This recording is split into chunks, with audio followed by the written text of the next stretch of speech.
Well, ladies and gentlemen, welcome to IPFW. We're happy to have you here today. Sorry we don't have any mastodons to auction, display, paint. None of those things today, but we are here for a very important occasion. This is the first annual Lugar Lecture. It just rolls off the tongue beautifully. And this represents a part of a program that is at least partially unique to IPFW. We're very proud to have an internship program for our students with Senator Lugar and with his staff. But added to that is a faculty scholar program that Senator Lugar is supporting, so that we appoint one student scholar who is an intern in the office during the semester, and we appoint a faculty member who does research in an area of international relations that's of course part of Senator Lugar's interest. Last year, Jim Lutz was our faculty scholar. He's the chair of our political science department, an expert in terrorism. Stand up, Jim. I'm not going to let you get away with this.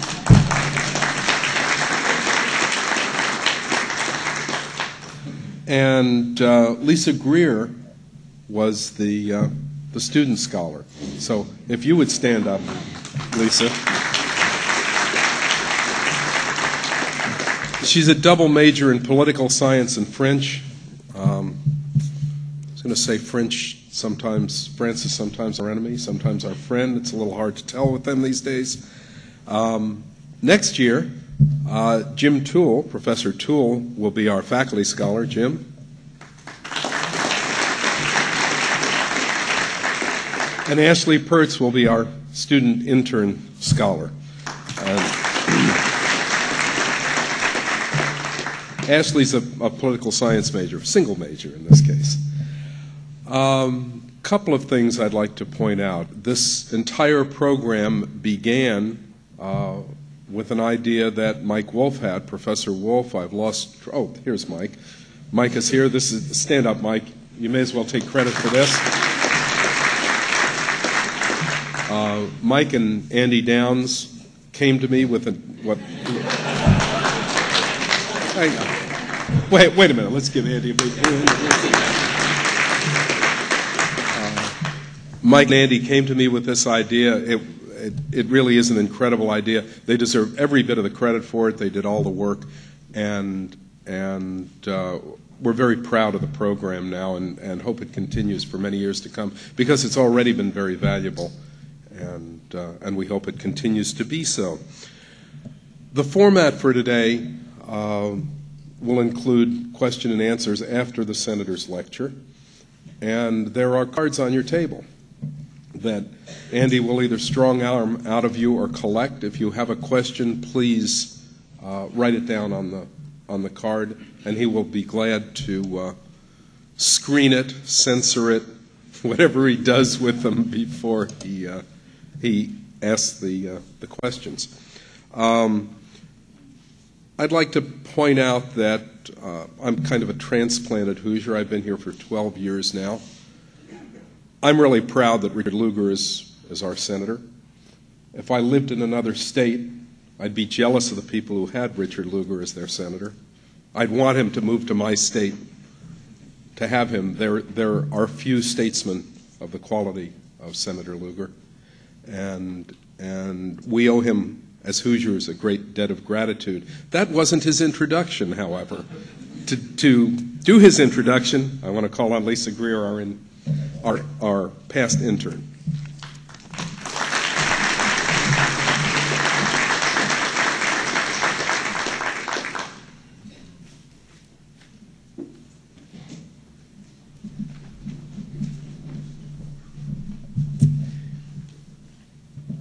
Good afternoon. I would first like to begin by thanking Dr. Wolf and Dr. Downs for thinking of the idea. And I would also like to thank Chancellor Wartell for supporting the program. It truly was a unique opportunity.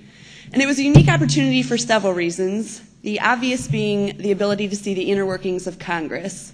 There's only so much that a textbook can teach you, and the experience really solidified my understanding of how our national government, and particularly how Congress works.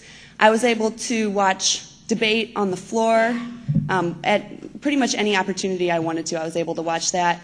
And since Senator Lugar, as we all know, is the chair of the Foreign Relations Committee, I got the unique opportunity to sit in on committee hearings, one in which Colin Powell was there, which I thought was really awesome. It was also unique because D.C. is such an amazing city.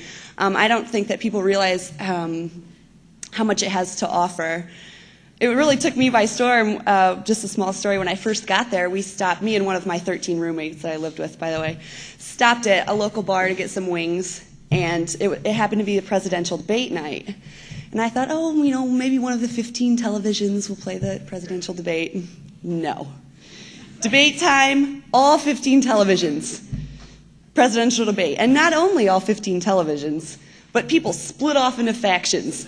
Got on one side and the other side. We had our Bush team, we had our Kerry team. By the end of the night, people were arguing. I thought fists were going to get thrown. I was like, where am I? But it was really exciting. I'd also like to thank Senator Lugar. I'd be willing to say that he is one of the best, if not the best, senators to intern for. I can say of the 13 people that lived with me, the senators that they interned for, he was the only one that spent any time with his interns. And actually, he had all of his interns in his hideaway office in the Capitol, which was amazing, on not one occasion, but 2 occasions, for roughly 2 hours each time. And it was awesome that he would take time out of his extremely busy schedule to talk to us and discuss any issues we wanted to discuss. He's truly generous and a great diplomat. So, ladies and gentlemen, Senator Richard Lugar.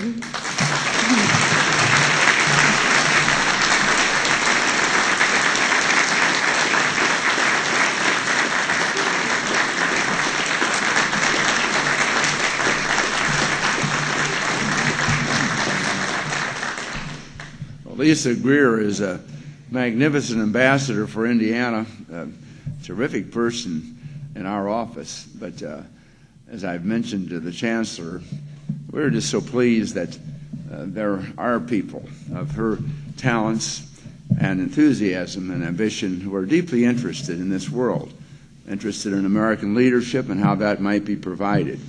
And what a great person to start out the intern part of this. Likewise, we are so privileged that Andy Downs, on behalf of Mike Downs and the family and the great heritage here, has shepherded over things so well, along with Professor Wolf, who originated the idea, our initial scholar, distinguished professors. I've seen both this year and the coming year are adding so much here on the campus. And so are each of you who come out today to support the program and this first lecture. I've been really very, very moved that all 3 mayors of Fort Wayne that I remember so well are here. And I'm sure that happens all the time. But I was touched that this is the case, as well as so many dear friends who have come out. Let me talk about one facet of foreign policy today, namely the democracy theme that the President enunciated in his inaugural address.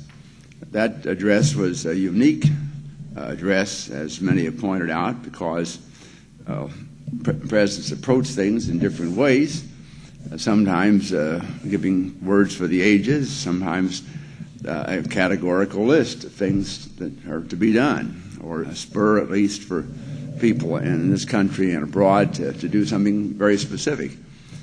But here was an address about democracy with the thought that our country will not be safe and secure until people all over the world are enjoying freedoms. And the President tried to illuminate many of the more obvious ones that are a part of our social contract, freedom of religion and speech and political discourse, travel and tolerance of others and so forth. Now, some who heard this said, clearly this was a beautiful message. Skeptics said, why now? Why there? What does it mean? What is anybody going to do about it? Is this a rationalization of war in Iraq? Is it some type of thought, a program the President's about to spring? Hard to tell, really, why the President spoke in those terms. But it did really focus the attention of many people in the world on events that were already happening, some of them without really arguing much about it, and others perhaps derivative of things we have done and done, I think, increasingly better. I want to talk about two tiers of democracy, and the tiers are not qualitative, they really are more geographical, just for sake of a mind's eye view as you follow this discourse. One of the tiers perhaps begins appropriately with Afghanistan, and we're delighted there are students here today from that country. I had not anticipated that, but I'm pleased that you are here and right in the front row, because we started our war against terror by going to Afghanistan. We had suggested to the Taliban religious authorities, if they were prepared to give up Osama bin Laden and his campmates and all the rest that were out there, that it would not be necessary for us to get involved in military action. But the Taliban people rejected that idea, and so we began to think of how do we get to Afghanistan. I can remember Secretary Powell, Lisa has mentioned, coming to a few of us in the upper room there, 407 in the Capitol, and suggesting that we needed to drop all economic, political, military sanctions against India and Pakistan immediately. There were several in the room who had been busy putting sanctions on those countries for several years, and for good reason. Military dictatorship in Pakistan, nuclear tests in India and Pakistan that really broke almost a quarter of a century of a hope that somehow the nuclear club might be constricted rather than expanded, and a whole lot of other things. So some senators said temporarily, and Powell said permanently. This is a new ball game, it's a new world. And we must have relationships that are unclouded, untroubled by any of this, because both of those countries are absolutely essential if we are serious about either covert or overt activity in Afghanistan. He also mentioned Uzbekistan and Tajikistan.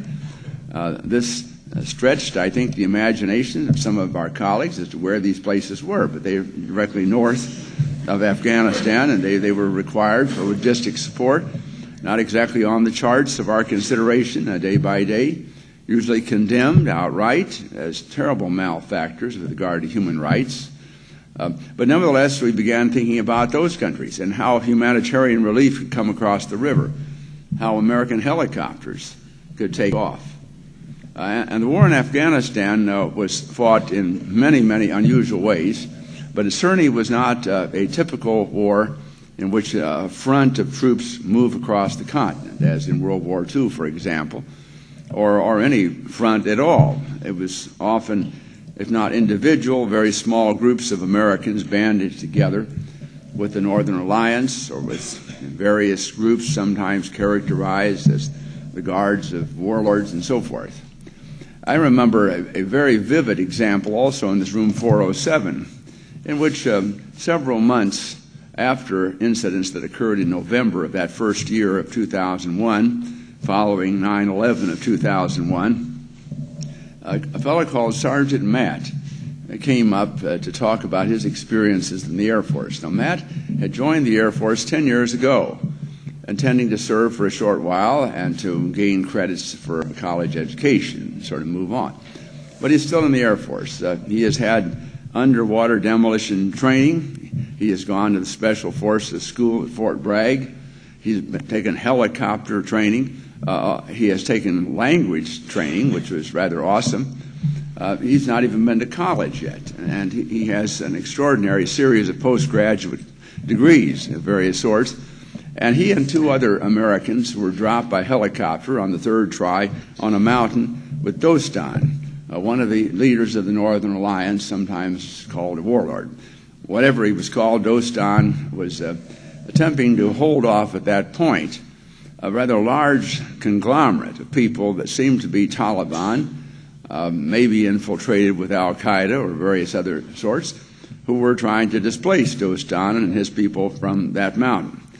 Our Sergeant Matt was armed with electronic gear that gave the absolute altitude and azimuth of everything that he was trying to objectify, as well as the coordinates north and south. And in essence, with special telephonic gear, he waved in aircraft almost as they were taxi cabs. It's a logistics miracle in itself, how you get that many aircraft in an area just flying around. But he brought them in, and with very great accuracy, they knocked out each of the permanent installations, whether it was a shed, a tent, or a tank, or what have you. One by one, as the Taliban saw all their support, at least any visible supportive equipment and shelter disappearing, they decided it was time to climb the hill and challenge Dostana and his fighters. Dostana, being no fool, saw this great crowd coming up the hill, and he and his forces retreated down the hill, leaving Sergeant Matt and the two intrepid Americans still waving in planes and communicating. At the right time, Matt claims that he waved in the big one. I didn't give the dimensions of the explosiveness of the particular weapon that was dropped at that point, but it pretty well annihilated the entirety of the Taliban force. Thus, Dostana and his group came back up the hill, and that ended a day of warfare in Afghanistan. And they proceeded on territorially to another situation. Matt and his two got in a helicopter and flew back. Now, I mention this because this is not conventional warfare to which we have become accustomed. But 9/11 was not a conventional attack to which we've become accustomed. The truth of the matter is most Americans, myself included, always thought the oceans were pretty big. And we lamented the fact that on occasion Americans went to Europe or to Asia, fought, bled, and died. But there was a comforting thought that the conflicts, if they were going to occur, of worldwide dimension, occurred somewhere else, usually the Eurasian continent, some distance from New York, Washington, or Fort Wayne. On 9/11, we found that in the unconventional warfare, the so-called asymmetrical warfare in which we are now involved, very few people could create awesome havoc, and we're planning to do so again at various occasions. I can remember vividly the day. Fortunately, Lisa was not in our office on that occasion. Those who were interns then had very nervous parents on the day that the Pentagon was hit, and apparently the fourth plane was coming back to hit the Capitol. And I counseled all of our people to sort of stand pat. We had sort of a strong building around us there in the Hart Building. Of course, the officious Capitol Police blew the whole thing by pointing out that their orders were that everybody must get out of the building. So, in essence, they were all pushed out into traffic, into chaos. But we were not prepared for war in those days. We were trying to get better at it. My point is that this is a different sort of conflict. And Afghanistan had been a country visited by Americans in a big way just about 10 years before. On that occasion, we had furnished Afghans with Stinger missiles, shoulder-fired missiles, that had deadly accuracy in knocking the former Soviet Union aircraft out of the air, whether they were fixed-wing aircraft or helicopters, what have you. In many cases, these Afghans clearly upset the Soviet Union, and militarily, the Soviets never recovered.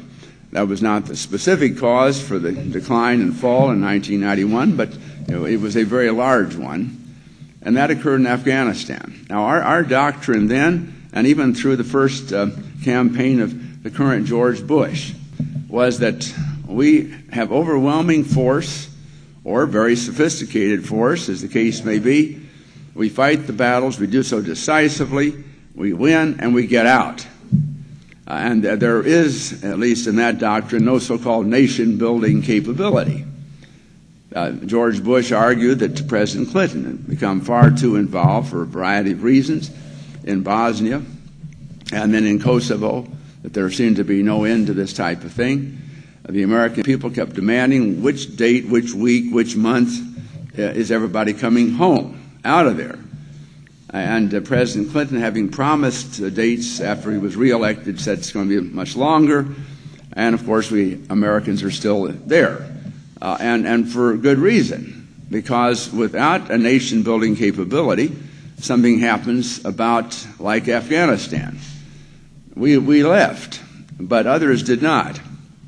And in due course, through an evolution of circumstances, the Taliban religious forces took hold, were an incubator for al-Qaeda. It was not inevitable Afghanistan would be. Those looking through the history of al-Qaeda will note really much more involvement in some African countries, and thus the reason for the bombing of our embassies in an earlier time, for example. We simply made a situation there through our inattention and through our doctrine that was ripe for exploitation and occurred. Nevertheless, we're there, and we drive the Taliban, eventually the al-Qaeda people out. The capture of the so-called number 3 al-Qaeda type yesterday is one of what I'm advised by our forces of about 100 people who have some leadership skills, who used to be in Afghanistan, are now in the mountains or in regions close to the border in Pakistan. It's an area in which President Musharraf, in the election that was held a while back in Pakistan, did not do very well. That is, it's a group of people that are much more kinfolk with the Taliban than they are with Musharraf and the central government of Pakistan. And so, therefore, it takes real courage for the Pakistani military to go in. But they insist they will go in, not Americans, combing Pakistan in what would be an extremely hostile situation, given the nature of the people that we're dealing with there. So we're anxious. Where is Osama bin Laden? Where are the other 99 and so forth? The Pakistanis assure us they will be constant, and we trust they will be. It was interesting that the gentleman who was arrested yesterday was charged by the Pakistanis as having been involved in at least 2 or 3 assassination attempts on President Musharraf. And life for that gentleman is precarious.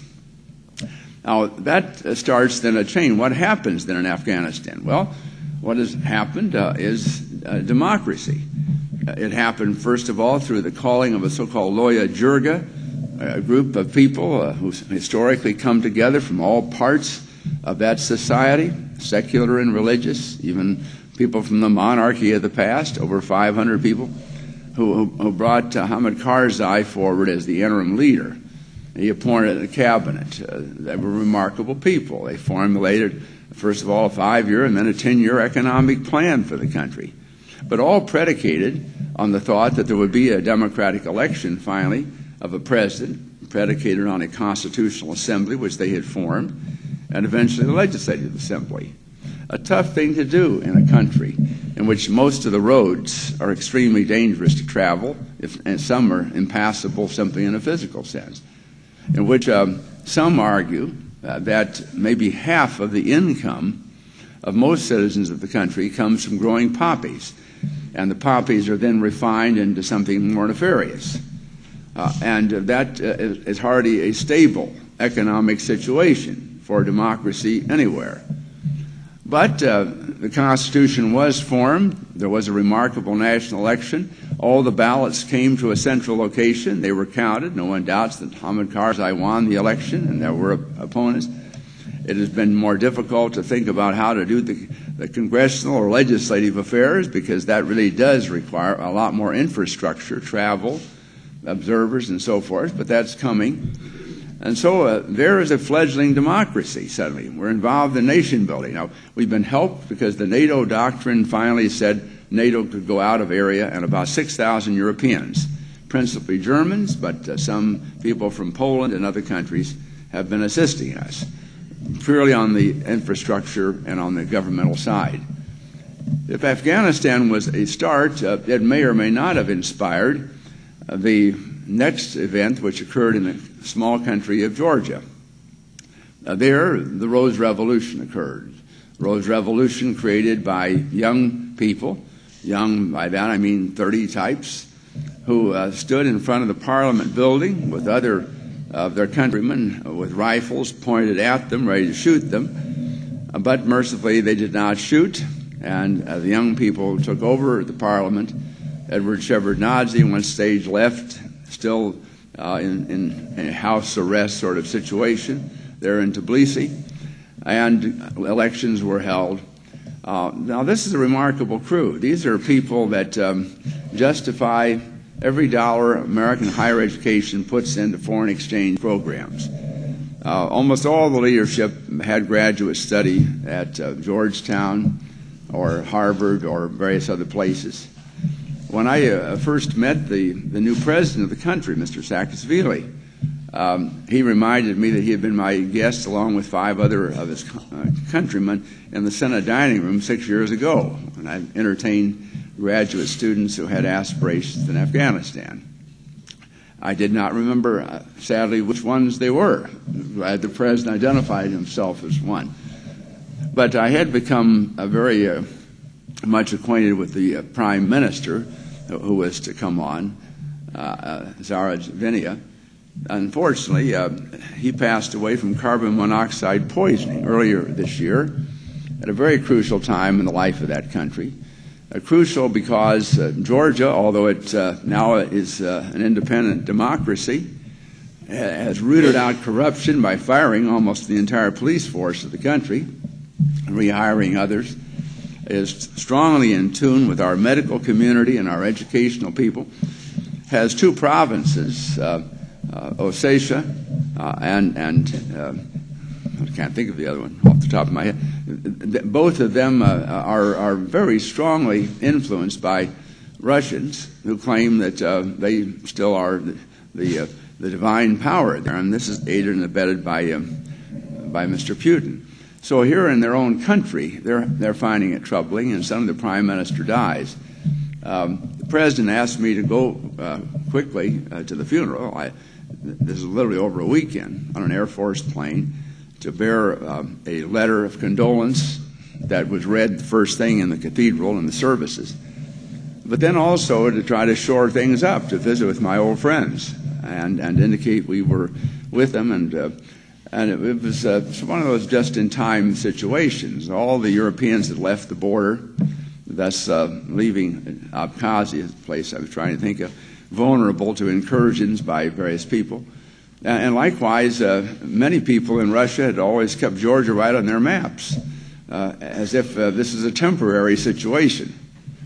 Now, the Georgian situation was especially interesting because as I visited the office of the president, he had pictures of Yushchenko of Ukraine and others who were involved in the election that followed our election here last November. In the sequence of things that I mentioned, that Ukraine election was heavily influenced by the young Georgians who offered film, offered literature, how to do it manuals, other things, and this was important with the young people of Ukraine. I got involved in that election also as the president asked me to go to the second election. The first one led to a 39% vote, with everybody else getting the rest, between the prime minister, who was the government candidate, and Mr. Yushchenko. Yushchenko I had seen in August during my regular Lugar trip looking for weapons of mass destruction. We had come through Ukraine, once again congratulating them on getting rid of all of their nuclear weapons, which they have, the 3rd largest nuclear power at the end of the Cold War. But it was a bad scene. Yushchenko told me that his car had been run off the road by what he thought were governmental security people as he was out campaigning.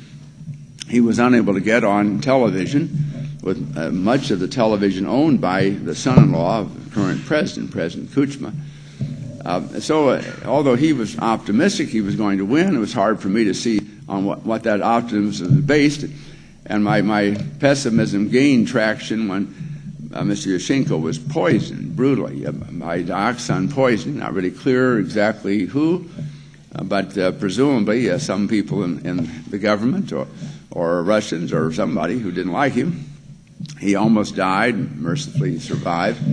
Many of you have seen pictures of his face. It's as if carved out various pieces of flesh and so forth, and that's true of his neck and his chest.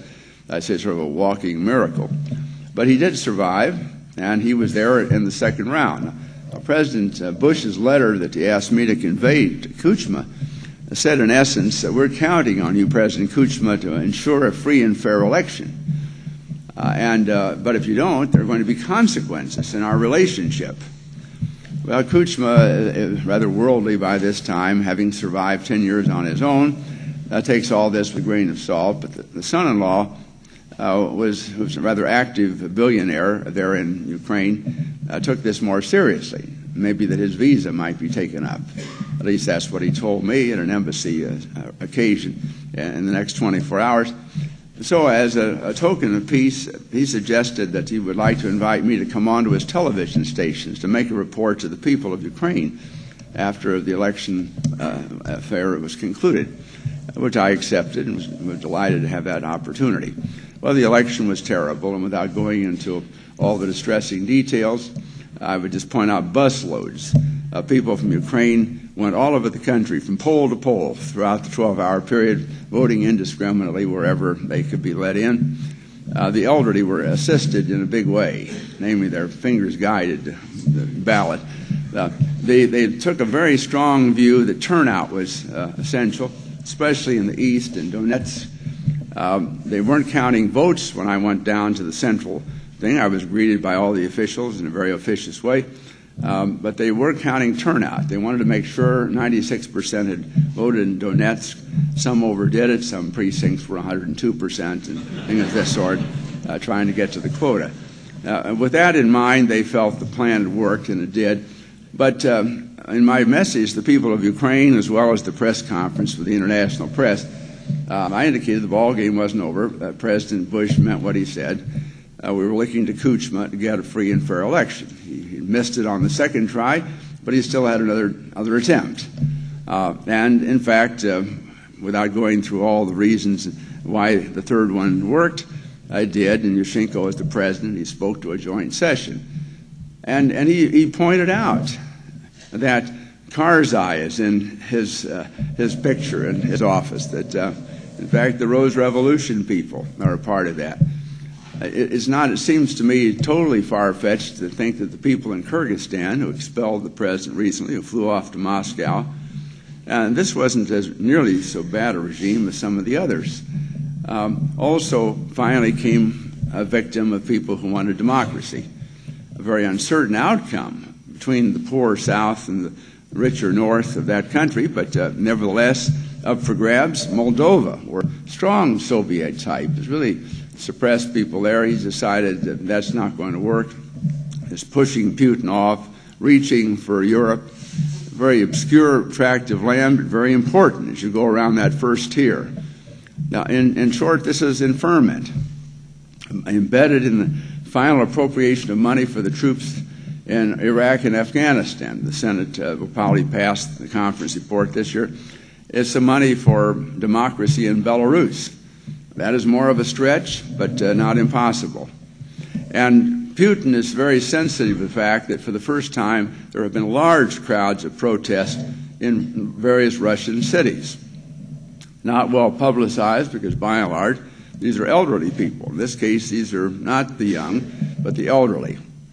And they are very angry because in the past they've had free car rides and various other situations, payment in kind. The Russian government has decided to monetize all of this, and you have to buy tokens and pay money. And the elderly don't like that a bit and really don't have that much fear of Putin.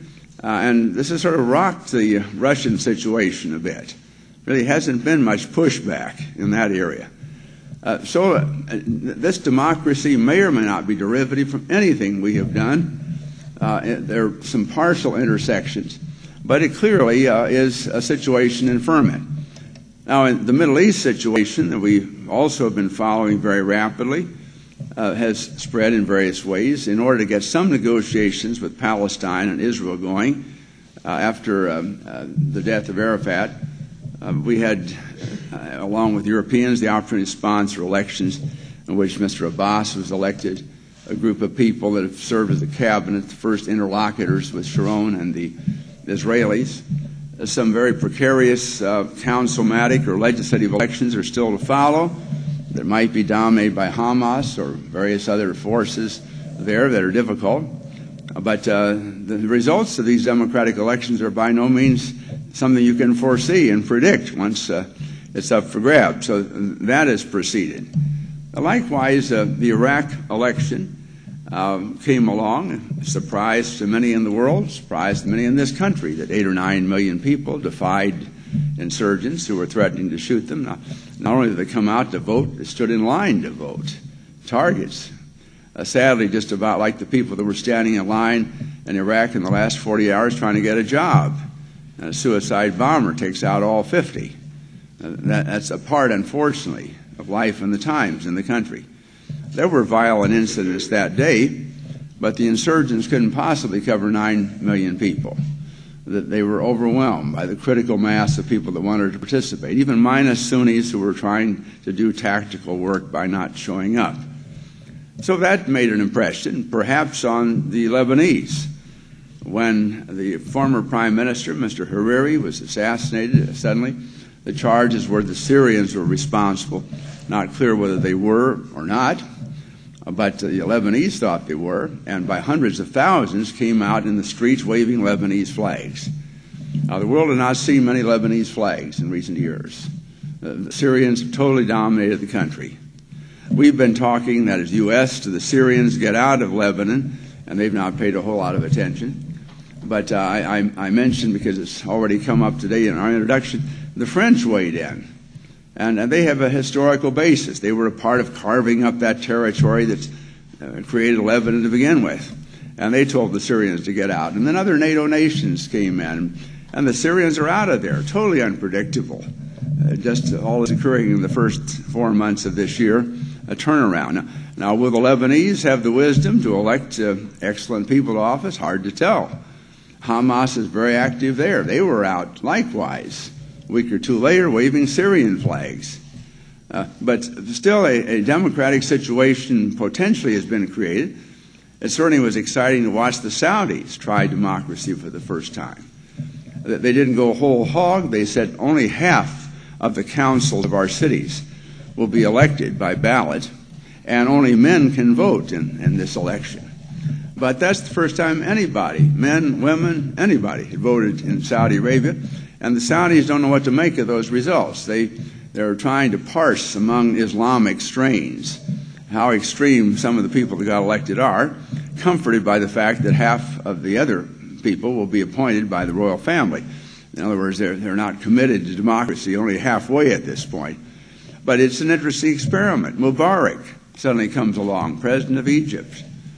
And Mubarak was headed for a 5th term, unopposed, and decides probably a good idea if there was the possibility of opposition to the presidency of his country.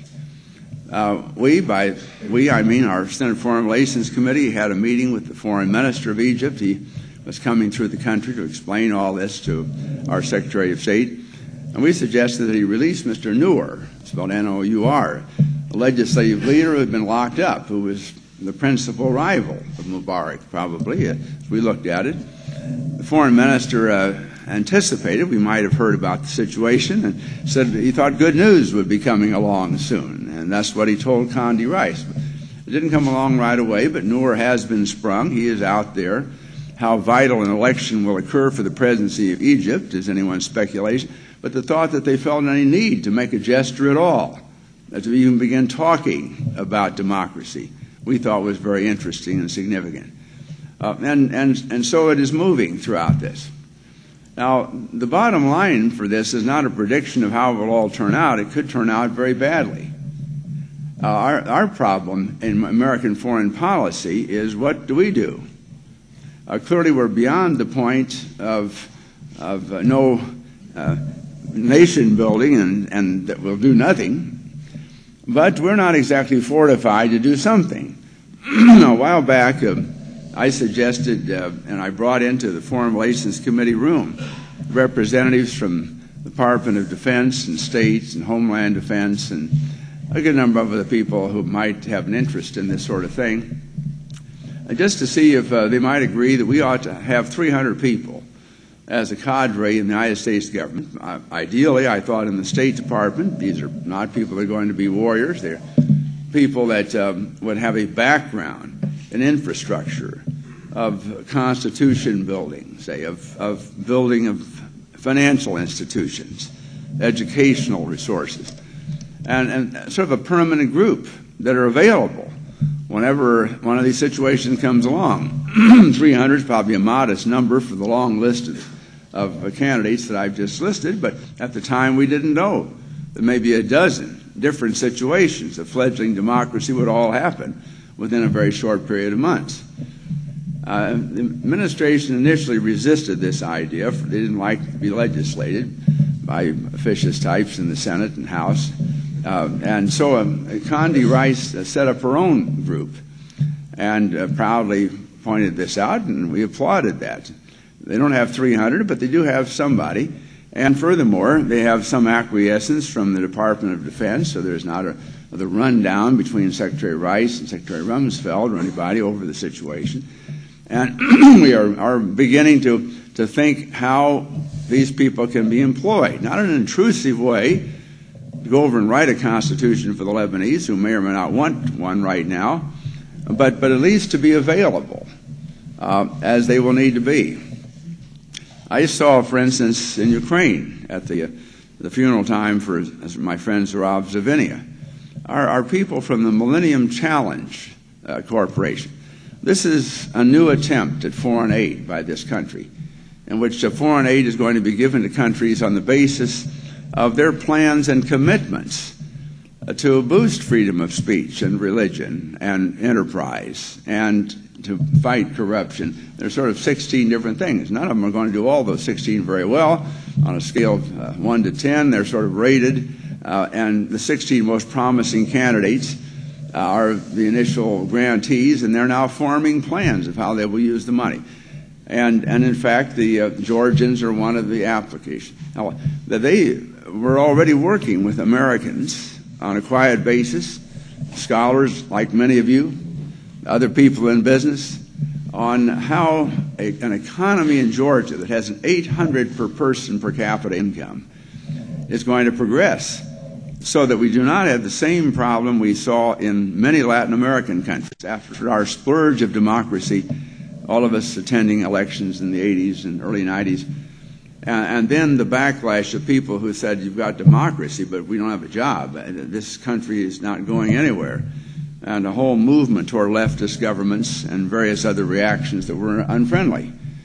If we don't really produce on this occasion, with the President pronouncing democracy and strangely all these things happening, why, shame on us. This is a remarkable opportunity.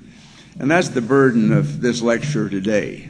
And my plea to you, first of all, to sort of stay in touch with some very interesting countries and people with whom we've not been all that closely in touch. We watch the Pew Foundation give its polling results each year. They ask a question very familiar to all of us in public life: do you approve of X, or do you disapprove, or so forth? Well, when it comes to the United States, the whole roster disapprove, sometimes by wild margins. And you say, well, why? Why is it that people don't like us?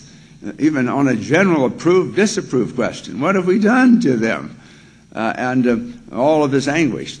We've gone through one person in personal or public diplomacy after another in the State Department, about to try Karen Hughes, who's going to be coming on, very close to the President, imaginative person. But I would suggest that one of the avenues that we have is, first of all, the exchange students.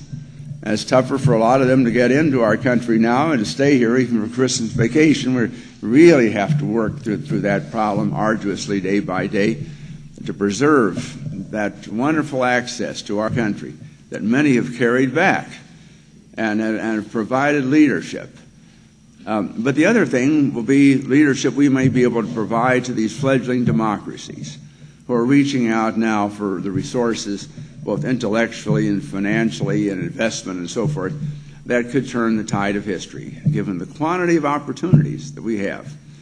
I trust that we're going to succeed. We have to be optimists about this. But we are more likely to with an enlightened group of people who have committed to themselves as you have at this university. I salute you for your programs. We look forward to working with you to strengthen every bit of it. Thank you very much.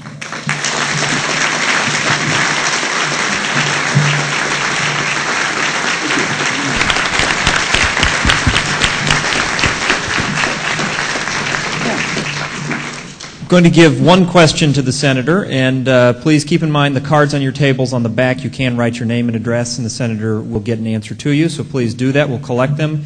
But the question, Senator, is asking you to comment on your support for John Bolton. Well, John Bolton's case will be heard again on May the 12th, which is coming Thursday, a week from today. Meeting is going to start at 10. We'll be over by 3 through agreement with my distinguished ranking member, Senator Biden. We also have some assurance from the leadership of both parties that they'll not shut down the Senate during that time. That was a problem the first time through. Various parliamentary moves simply to close the whole place down, thus preventing another meeting dealing with Mr. Bolton. On that occasion, I've been asked by the paparazzi of the Washington press diligently every day, how is it going to come out? My best estimate is 10 Republicans will vote for Bolton and 8 Democrats will vote against him.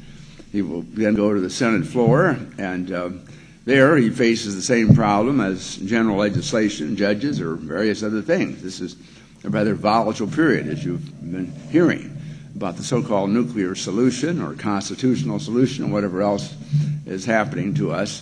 But my view is the President has nominated John Bolton, eyes wide open. He wants him.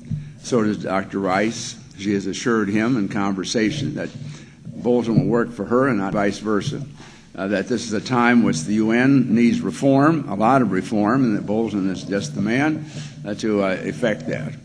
I read, as you do, all of the depositions being given, even as I'm absent from Washington, by people who have had an encounter, sometimes unpleasant, with John Bolton. They are being countermanded by pardon me, people walking in now complaining about the people complaining about Bolton. So you have a lot of people who have been exercised by this nomination, to say the least, and that will continue for another week, right up until, I presume, 10 o'clock next Thursday morning. Senator, this next question is one that you might not have been expecting to get, but as you know, the General Assembly did just move Indiana to daylight savings time. And people would like to know what the procedure would be at the federal level for hearings here in this state. If you can comment on that, please. Well, I hope this will not be the termination of an otherwise pleasant political career, as is prophesied often on this issue. I'm in favor of the action the legislature took.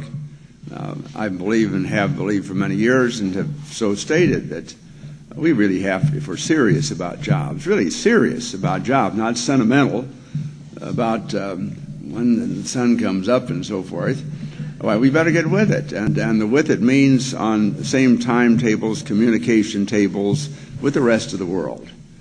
They're not operating in and out and back and forth as when Moses will know some counties wanting to opt out just individually, have their own time.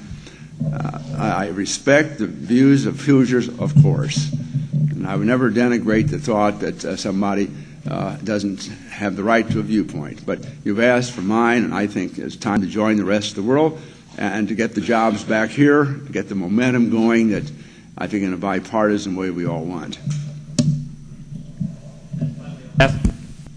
Finally, a last question. There was a presentation today on HighSpeed Rail over at Steel Dynamics, connecting Fort Wayne to Cleveland and the East Coast to Chicago beyond this area right now. What is your position on federal support for HighSpeed Rail?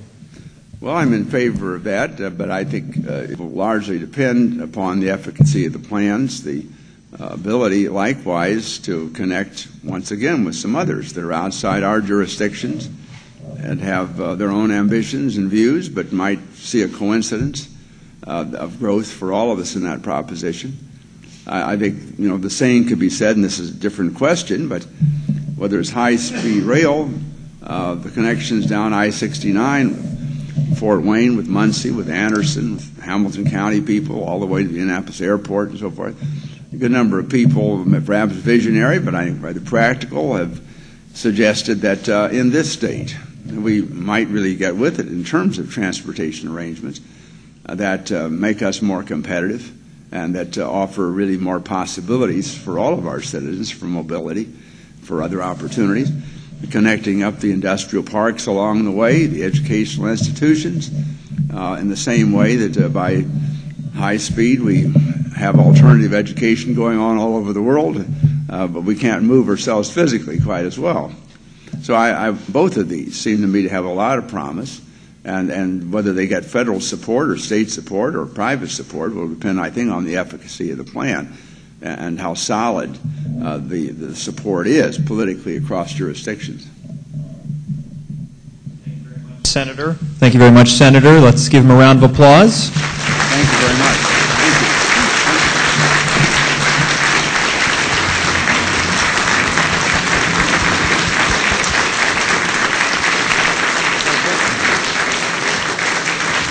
Who are you?